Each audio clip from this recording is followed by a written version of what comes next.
গত পর্বে আমরা আলোচনা করেছিলাম ইসকন কি এবং ইসকনের বিভিন্ন অপরাধসমূহ নিয়ে।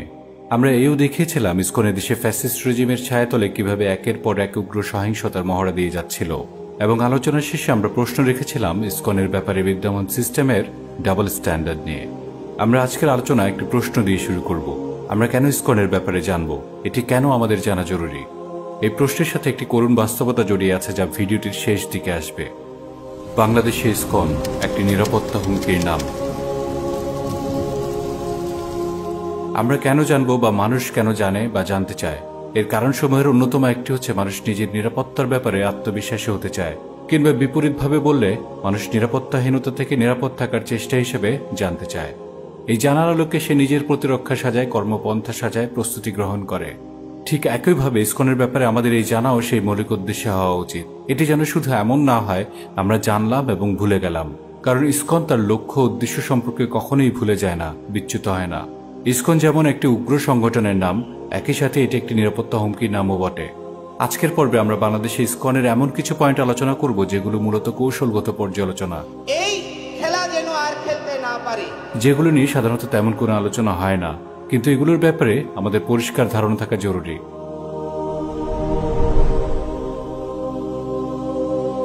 অনেকে হয়তো মনে করেন যে ইসকন আর হিন্দু সম্প্রদায় মনে হয় একই। বাস্তবতা এর বিপরীত। বরং এই ইসকন এবং আওয়ামী রেজিম বাংলাদেশে হিন্দু সম্প্রদায়ের মাইনরিটি কার্ড খেলে নিজেদের জঘন্য পলিটিক্যাল এজেন্ডা বাস্তবায়ন করত। এমনকি তারা নিজেরাই হিন্দুদের বাড়িঘর, মন্দির জ্বালিয়ে দিত। অতীতে যতগুলো ঘটনা ঘটেছে প্রত্যেকটি ঘটনার পিছনে ইন্ধন দিয়েছে আওয়ামী লীগ।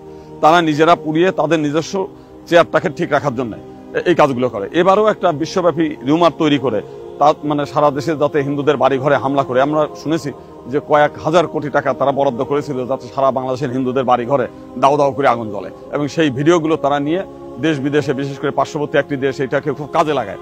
আওয়ামী রেজিম এবং ইসকন ছিল আসলে বাংলাদেশের জনগণের জন্য হুমকি, মুসলিম কিংবা হিন্দু সবার জন্যই। আমরা গত পর্বেই দেখেছি কিভাবে ইসকন হিন্দুদের মন্দির দখল করে নিত, এমনকি হিন্দুদের উপর নির্যাতন নিপীড়ন চালাতো। সাধুর কাজ নাকি সন্ত্রাসীর কাজ? সাধুর ছদ্মবেশে একদল সন্ত্রাসী প্রবর্তক শ্রী শ্রীকৃষ্ণ মন্দিরে অবস্থান নিয়েছে। বাংলাদেশের সংখ্যালঘু নির্যাতনে ট্রাম্পটি ভারতের স্ক্রিপ্ট করে দেওয়া ভিকটিম কার্ড। এই ভিকটিম কার্ডের নাম ভাঙিয়ে যে নাটক চলে, এই নিয়ে বিস্তর গবেষণা করে আমরা একটি বিশেষ ডকুমেন্টারি করিয়েছিলাম, ভারতের আগ্রাসন পর্ব ৮, সংখ্যালঘু নির্যাতনের রূপকথা। আপনারা সেটা দেখে নিতে পারেন, লিংক ডিসক্রিপশন বক্সে দেওয়া আছে। আপনারাই প্রশ্ন করুন, যখন সন্ত্রাসী হেলমেট বাহিনী বিশ্বজিৎকে কুপিয়ে হত্যা করেছিল তখন দাদাবাবু কিংবা ইসকন কেউ ট্যাফও করেনি। সুখ রঞ্জন বালিকে গুম করে ভারতীয় হিন্দুদের স্বর্গরাজ্যে নির্যাতন করা হয়েছিল, তখনও তারা কোনো শব্দ করেনি। অথচ দেশদ্রোহী যৌন নিপীড়ক চিন্ময়কে আইন অনুযায়ী গ্রেফতারের পরে তাদের উত্তেজনা তুঙ্গে। চিন্ময়, ইসকন, বিজেপি, আরএসএস বা র, এরা সবাই একই পরিবারের সদস্য, মিলেমিশেই থাকে। এদের লক্ষ্য, উদ্দেশ্য, পরিচিতি, কৌশল জানা আমাদের জন্য জরুরি।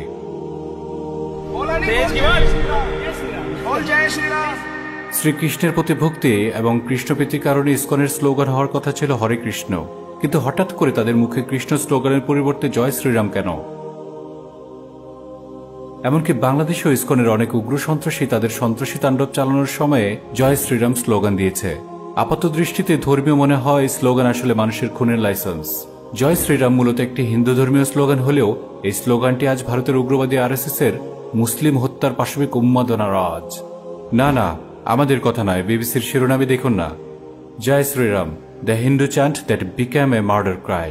কৃষ্ণ ভক্তির উদ্দেশ্যে জন্মানো ইসকনের মুখে মুসলিম হত্যার মার্ডার ক্রাই জয় শ্রীরাম কেন? একটি এক্সপেরিমেন্ট হয়ে যাক। একটু চোখ বন্ধ করুন এবং জয় শ্রীরাম স্লোগানটি শোনার সাথে সাথে আপনার চোখে কেমন দৃশ্য, কাদের দৃশ্য, কেমন ঘটনার দৃশ্য ভেসে উঠে লক্ষ্য করুন। আমাদের কমেন্ট করে জানাতে পারেন আপনার চোখে কেমন দৃশ্য বা কাদের দৃশ্য ভেসেছে।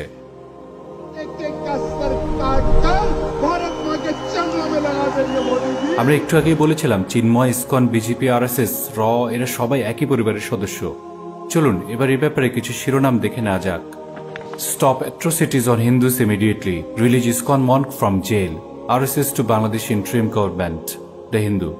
Stop atrocities on Hindus, RSS calls for release of monk held in Bangladesh. The Indian Express.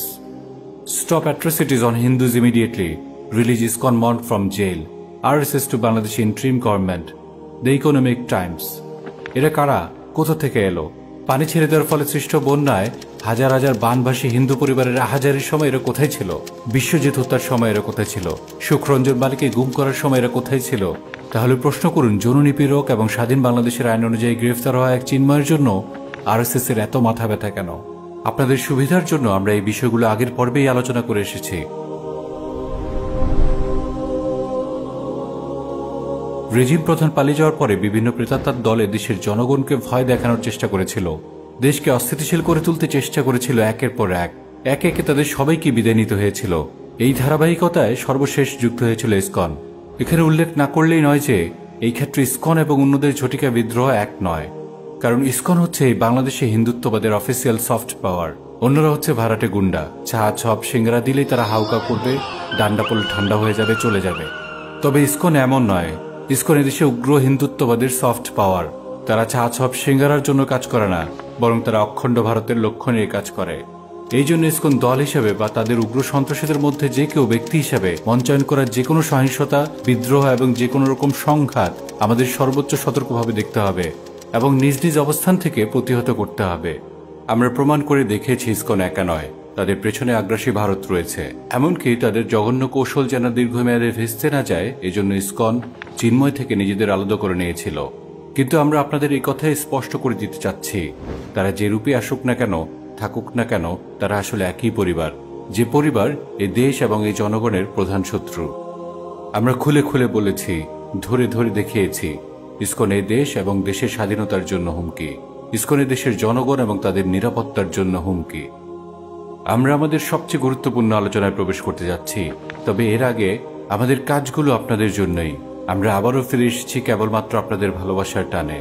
এই চ্যানেলকে লক্ষ লক্ষ সাবস্ক্রাইবার সমৃদ্ধ চ্যানেলে পরিণত করার কাজটি আসলে আপনাদের কাছেই। সাবস্ক্রাইব করে নিতে পারেন, অন্যদেরকেও উৎসাহিত করতে পারেন। ভিডিওটির ব্যাপারে এবং আমাদের অন্যান্য কাজগুলোর ব্যাপারে কেবলমাত্র 4-5 লাইন রিভিউ লিখে বিভিন্ন সোশ্যাল হ্যান্ডেলে শেয়ার করতে পারেন। ধন্যবাদ। ইসকন কিভাবে এত সাহস পায়? আওয়ামী রেজিমের সময় থেকে ইসকনের বাড়াবাড়ি দেশের মুসলিম জনতা দেখেছেন, কিন্তু যেমনটা আগেই বলা হয়েছিল, রেজিম এবং ভারতের রাজনৈতিক মদদের কারণে মিডিয়া এবং প্রশাসন তাদের ব্যাপারে নিশ্চুপ থেকেছে এবং বাস্তবতা হচ্ছে এখনো আছে। সাম্প্রতিক সময় তাদের দাঙ্গা, সহিংসতা, প্রকাশ্য দিবালোকে আইনজীবীকে হত্যা করা, মসজিদ ভাঙচুর করা, সবকিছু একসাথে ধারাবাহিকভাবে আবার মানুষের সামনে আসায় মানুষ প্রশ্ন করতে বাধ্য হয়েছে, এই হিন্দুত্ববাদী সংগঠন এত সাহস কোথায় পায়?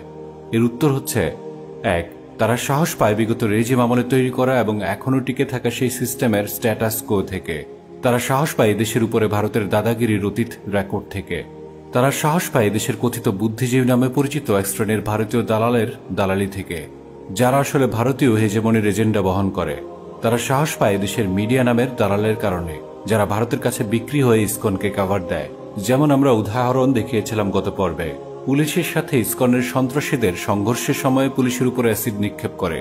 এটিকে মিডিয়া উপস্থাপন করেছে এভাবে, যৌথ বাহিনীর সদস্যের সঙ্গে একদল ইসকন সমর্থক বিক্ষোভকারীর সংঘর্ষের ঘটনা ঘটেছে। এতে 7 পুলিশ সদস্য আহত হন এবং তাদের মধ্যে কয়েকজন অ্যাসিড দগ্ধ হয়েছেন।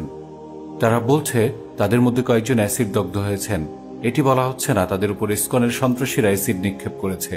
এভাবেই বছরের পর বছর ধরে ইসকনকে কাভার দেওয়া হয়েছে, মিডিয়া কাভার দিয়েছে। এই জন্যই ইসকন এত সাহস পায়, এদেশে ভারতের হেজেমনি ইসকনকে সাহস দেয়। তারা সাহস পায় আমাদের নিষ্ক্রিয়তার জন্য।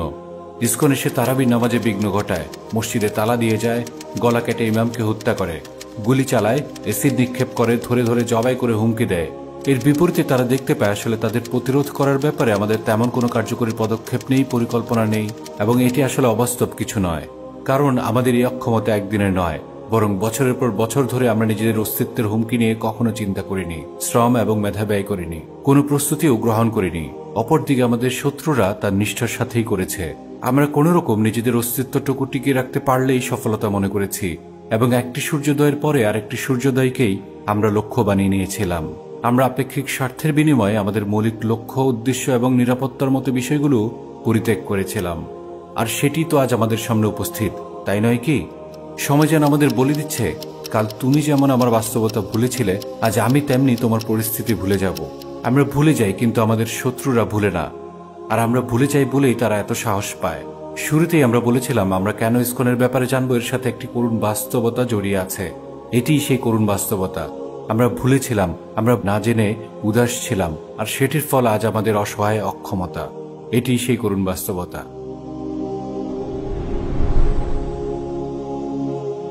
আমাদের প্রথম করণীয় সমস্যাকে চিহ্নিত করা, স্বীকৃতি দেওয়া। আমরা আপনাদের জন্য চিহ্নিত করে দিয়েছি ইসকন আমাদের জন্য হুমকি। এখন বিষয়টি স্বীকার করেন কিনা তা আপনাদের স্বাধীনতা। এরপরে আমাদের করণীয় হচ্ছে নিজ অবস্থান থেকে এটি নিয়ে অ্যাক্টিভ হওয়া। আমরা মনে করি আমি তো খুব নগণ্য একজন ব্যক্তি, আমি কি আর এমন করতে পারি। এটি ভুল। আপনি যদি খুবই সাধারণ কেউ হয়ে থাকেন এবং এই ভিডিওটি দেখে থাকেন, তবে আপনার করণীয় হচ্ছে ন্যূনতম এটুকু যে আপনি যা জেনেছেন তা অন্যদের জানিয়ে দিন। আপনি অন্যদের সাথে শেয়ার করুন। একইভাবে আপনি যদি কোনো ডিবেট ক্লাবের সভাপতি হন, তাহলে আপনি আপনার ক্লাবে ইসকন নিয়ে বিতর্ক করুন। আপনি যদি কোনো রাজনৈতিক অবস্থানে থাকেন, তাহলে ইসকনের ব্যাপারে রাজনৈতিক পরিমণ্ডলে আলোচনা টিকিয়ে রাখুন। আপনি যদি মিডিয়াতে কাজ করেন, কলম ধরুন। আপনি যদি ইমাম হন, তাহলে মিম্বার থেকে এ ব্যাপারে কথা বলুন। আমাদের প্রত্যেকেরই তার নিজ নিজ অবস্থান থেকে এ ব্যাপারে করণীয় রয়েছে। ইসকন আমাদের সামনে আগ্রাসী ভারতের হয়ে একটি অগ্রগামী স্কাউট মাত্র, যার কাজ হচ্ছে ক্ষেত্র তৈরি করা। ইসকন যেমন একদিকে একটি হুমকির নাম, তেমনিভাবে ইসকন এটিও প্রমাণ করে ভারতই হচ্ছে আমাদের সামনে প্রধান আগ্রাসী শত্রু। আমরা আগেও যেমন সামর্থ্যের সবটুকু উজাড় করে দিয়ে ভারতের আগ্রাসন সিরিজ নিয়ে এসে এদেশে ভারতের আগ্রাসনের ব্যাপারে সচেতন করতে আপনাদের মনোযোগ আকর্ষণ করার চেষ্টা করেছিলাম, ঠিক তেমনিভাবে আজকেও আমাদের উদ্দেশ্য তাই, আপনাদের জানিয়ে দেওয়া ইসকন আগ্রাসী ভারতের একটি মাত্র হাত, কেবলমাত্র একটি সফট পাওয়ার। আমাদের সামনে আগ্রাসী ভারত পুরোটাই বাকি। আজ যদি আমরা ইসকনের ব্যাপারে উদাসীন থাকি, কাল আগ্রাসী ভারতের মোকাবেলায় আমাদের অবস্থা কেমন হবে।